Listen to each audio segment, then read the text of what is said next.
ஓம் ஹரீம் ஆதித்யாய சோமாய மங்களாய புதாய குரு சுக்ர சனிப்பியச்ச ராகவே கேதவே நமகே.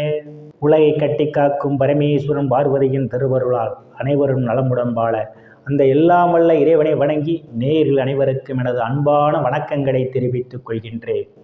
இன்றைய பதிவிலை நாம் பார்க்க இருப்பது மார்ச் மாதத்திற்கான ராசி பலன்கள். முதலில் கிரகங்களின் நிலைகளை பற்றி பார்க்கலாம். மார்ச் மாதம் 1ஆம் தேதி வாக்கிய பஞ்சாங்கத்தின்படி கிரகங்களுடைய நிலைகள். மேச ராசியிலே குரு பகவான் அமர்ந்திருக்கிறார். கன்னி ராசியிலே கேது பகவான் அமர்ந்திருக்கிறார். மகர ராசியிலே செவ்வாய் பகவானும் சுக்கிர பகவானும் அமர்ந்திருக்கிறார்கள். கும்ப ராசியிலே சூரிய பகவான், சனி பகவான், புதன் பகவான் 3 கிரகங்கள் அமர்ந்திருக்கிறார்கள். மீன ராசியிலே ராகு பகவான் அமர்ந்திருக்கிறார். இம்மாதம் 4 கிரகங்கள் இடப்பெயர்ச்சி ஆகின்றன.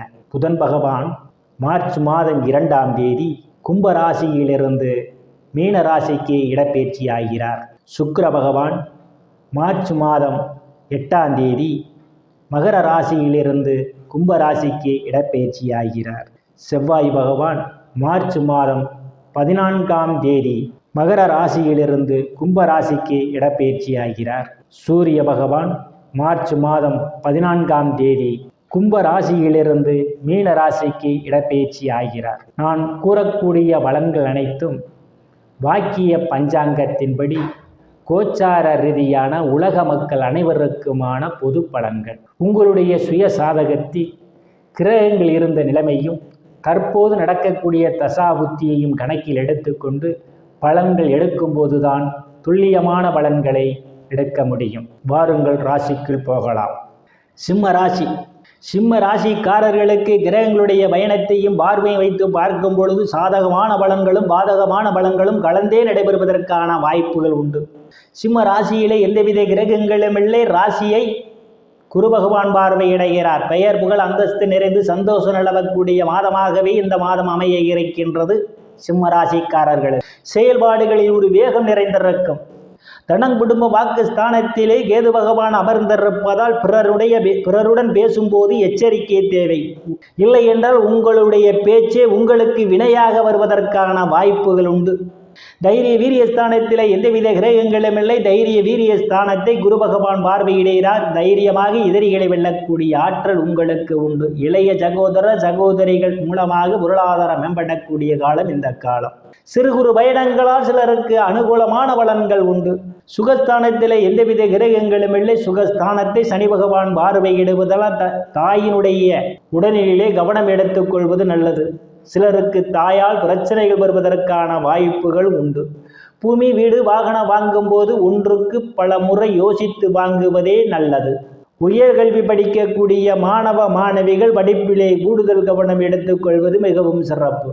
பூர்வ புண்ணிய ஸ்தானத்தை பூர்வ புண்ணிய ஸ்தானாதிபதி குரு பகவான் பார்வையிடுவதால் குழந்தை பாக்கியத்திற்காக எதிர்பார்த்து கொண்டிருப்பவர்களுக்கு குழந்தை பாக்கியம் கிடைப்பதற்கான வாய்ப்புகள் உண்டு. சிலருக்கு குழந்தைகளால் நற்பெயரும் புகழும் கிடைக்கும். லாட்டரி ரேஸ், குதிரை பந்தயம் மற்றும் சூதாட்டங்களில் ஈடுபடுபவர்களுக்கெல்லாம் அதிகப்படியான வருமானத்தை பெறுவார்கள். கலைத்துறையை சார்ந்தவர்களுக்கு ஒரு அற்புதமான காலமாக இந்த காலம் அமைய இருக்கின்றது. சிலர் குலதெய்வ கோயிலுக்கு போய் வருவதற்கான வாய்ப்புகள் உண்டு. சிலர் குருமார்கள் மற்றும் சாது சந்நியாசிகளுடைய ஆசியும் ஆசீர்வாதத்தையும் பெறுவதற்கான வாய்ப்புகள் கூடி வருகிறது. இம்மாதத்தினுடைய முற்பகுதியிலே ருணரோக சத்துரு ஸ்தானத்திலே செவ்வாய் பகவானும் சுக்கிர பகவானும் அமர்ந்திருப்பதால் கடன் பிரச்சனையால் அவதிப்படுவோரெல்லாம் கடனில் இருந்து மீள்வதற்கான வாய்ப்புகள் உண்டு. எதிரிகளால் இருந்து வந்த பிரச்சனைகள் தீர்ந்து எதிரிகளுடன் நல்ல நட்புணர்வு ஏற்படும். உடல் ஆரோக்கியத்தில் இதுவரை இருந்து வந்த பிரச்சனைகளெல்லாம் தீர்ந்து உடல் ஆரோக்கியம் மேம்படுவதற்கான வாய்ப்புகள் உண்டு. களத்திரஸ்தானத்திலே சனி பகவான் ஆட்சி பலத்தோடு அமர்ந்திருப்பதும் ராசிநாதன் இம்மாதத்தினுடைய முற்பகுதியிலே களத்திரஸ்தானத்திலே அமர்ந்திருப்பதாலும் திருமண வயதுடைய ஆண் பெண் இருபாலருக்கும் இதுவரை இருந்து வந்த திருமண தடைகள் விலகுவதற்கான வாய்ப்புகள் உண்டு. வேலை விஷயமாகவும் கருத்து வேறுபாடு காரணமாகவும் பிரிந்த தம்பதிகளெல்லாம் ஒன்று சேர்வதற்கான வாய்ப்புகள் உண்டு. பங்காளிகளால் இருந்து வந்த பிரச்சனைகளிலிருந்து பங்காளிகளுடன் நட்புணர்வு ஏற்படுவதற்கான வாய்ப்புகளும் உண்டு. கூட்டு தொழில் மிகவும் சிறப்பாக இருக்கும் உங்களுக்கு. அஷ்டமஸ்தானத்திலே ராகு பகவான் அமர்ந்திருப்பதும் லாபஸ்தானாதிபதியும் தனம் குடும்ப வாக்கு ஸ்தானாதிபதியுமான புதன் பகவானும் பயணம் செய்ய இருப்பதால் இம்மாதத்தினுடைய பிற்பகுதியிலே ராசிநாதனும் பயணம் செய்ய இருப்பதாலும் உங்களுக்கு எதிர்பாராத பண வரவுகள் கிடைப்பதற்கான வாய்ப்புகள் உண்டு. உயில் இன்சூரன்ஸ், கிராஜுவிட்டி போனஸ் போன்றவைகளால் உங்களுக்கு ஆதாயம் உண்டு. தேவையில்லாமல் அடுத்தவர்கள் பிரச்சனையில் தலையிடுவதை தவிர்த்து கொள்வது மிகவும் நல்லது. பாக்கியஸ்தானத்திலே குரு பகவான் பயணம் செய்து கொண்டு இருப்பதால் தந்தையினுடைய அன்பும் ஆதரவும் சிலருக்கு கிடைக்கும். தந்தை வழி சொத்துக்களில் இதுவரை இருந்து வந்த பிரச்சனைகள் தீர்ந்து ஒரு சுமூகமான ஒரு சூழல் ஏற்படும். சில தர்ம காரியங்களிலே ஈடுபடுவீர்கள். சிலர் புண்ணிய ஸ்தலங்களுக்கு போய் வருவதற்கான வாய்ப்புகள் உண்டு. வெளிநாடு வேலை தேடுபவர்களுக்கெல்லாம் வெளிநாட்டில் வேலை கிடைப்பதற்கான வாய்ப்புகளும் உண்டு. பட்ட மேற்படிப்பு படிக்கக்கூடிய மாணவ மாணவிகள் படிப்பிலே சிறந்து விளங்குவார்கள். சில மாணவ மாணவிகள் வெளிநாட்டிலே படிப்பதற்காக விண்ணப்பித்திருந்தால் வெளிநாட்டில் சென்று படிப்பதற்கான வாய்ப்புகளும் கூடி வரும். சிலருக்கு அந்நிய மதத்தினர் உதவிக்கரம் நீட்டுவார்கள். முயற்சி ஸ்தானத்திலே எந்தவித கிரகங்களும் இல்லை. முயற்சி ஸ்தானத்தை சுகஸ்தானாதிபதியும் பாக்கிய ஸ்தானாதிபதியுமான செவ்வாய் பகவான் பார்வையிடுகிறார். இதனால் வேலை தேடுபவர்களுக்கெல்லாம் அவரவர் தகுதிக்கு ஏற்றவாறு வேலைகள் கிடைப்பதற்கான வாய்ப்புகள் உண்டு. ஏற்கனவே பணியில் இருப்பவர்கள் பதவி உயர்வுக்காக காத்து கொண்டிருந்தால் பதவி உயர்வு உங்களுக்கு கிடைக்கும். அரசியல்வாதிகளுக்கு அரசியலிலே நல்ல முன்னேற்றமும் உயர் பொறுப்புகளும் கிடைப்பதற்கான வாய்ப்புகளும் உண்டு. லாபஸ்தானத்திலே எந்தவித கிரகங்களும் இல்லை. லாபஸ்தானாதிபதி புதன் பகவான் இம்மாதம் அஷ்டமஸ்தானத்திலே பயணம் செய்ய இருப்பதால் மூத்த சகோதர சகோதரிகளுடன் அனுசரித்து போவது நல்லது. இல்லையில் அவர்களுடன் கருத்து மோதல் ஏற்படுவதற்கான வாய்ப்புகள் உண்டு. நண்பர்களிடமும் அனுசரித்து போக வேண்டும். நண்பர்களால் பிரச்சனைகள் வருவதற்கான வாய்ப்புகள் உண்டு.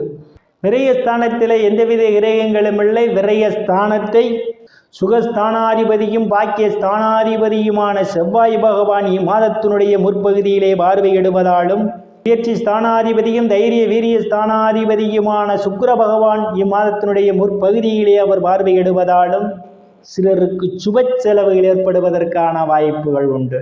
சந்திராஷ்டமம் சிம்ம ராசிக்காரர்களுக்கு மார்ச் மாதம் 10ஆம் தேதி இரவு 9:40 முதல் மார்ச் மாதம் 13ஆம் தேதி இரவு 12:14 வரை சந்திராஷ்டமம் நடைபெறுகிறது. அன்றைய தினம் முக்கிய முடிவுகள் எடுப்பது, தொலைதூர பயணத்தை தவிர்த்து கொள்வது மிகவும் நல்லது. சிம்ம ராசிக்காரர்களுக்கு பரிகாரம்: சனிக்கிழமை தோறும் விநாயகருக்கு நெய் தீபம் ஏற்றி வழிபடுவதால் உங்களுக்கு ஏற்படக்கூடிய காரிய தடைகள் அனைத்தும் விலகும். சிம்ம ராசிக்காரர்கள் இறைவனுடைய திருவருளால் அனைத்து செல்வச் செழிப்பும் பெற்று சிறப்புடன் வாழ அந்த எல்லாம் வல்ல இறைவனை வணங்கி நேயர்களை மீண்டும் அடுத்த பதிவில் சந்திக்கும் வரை விடைபெறுவது ஜோதிடர் எஸ் ராமன். நன்றி, வணக்கம்.